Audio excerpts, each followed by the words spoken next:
Honestly, I've had Jesus in my life like my whole life.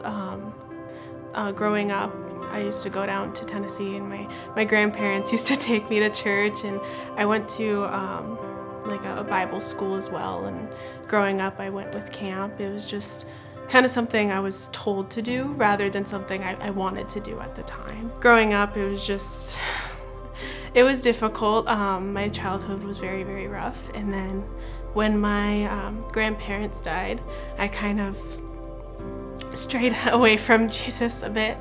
Kind of just lost, I guess you could say, as I got older.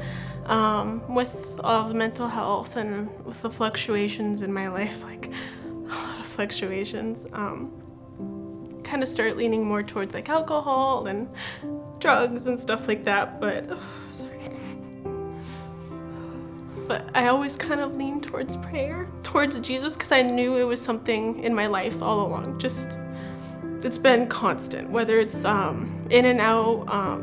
I've had a Bible when I was young. I used to pray. And then every time I kind of leaned towards hardship, I would pray.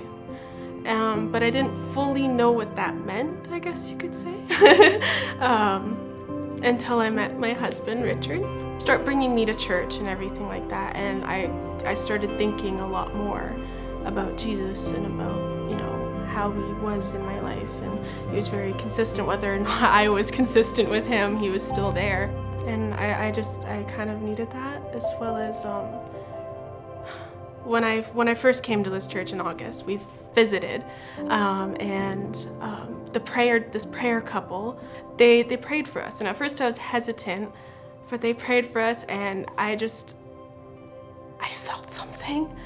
It was like relief almost, and I started crying, and everyone was worshiping at the moment. It was songs, and it was something just clicked in my life. Life can be hard, a lot of hard times, a lot of hard things, but I know that as long as I have Jesus, that I will still have somebody constant in my life. I'll have that love, I'll have that support, no matter how difficult life gets. I just try and spread the love as much as I can, as much as I possibly can. For me, like, wanting to get baptized, it was very much about, like, I thought about it. I've been thinking about it since my husband, sorry, he's standing there. My husband mentioned that he got baptized, and the way it's changed his life, and just seeing all these baptisms, I kept thinking about it, and I kept thinking about it, and it kept leading me towards it. Kept leading me towards baptism, and I felt like that was the next step in proclaiming my love for Jesus. My name is Carolyn, and this is my story of new life.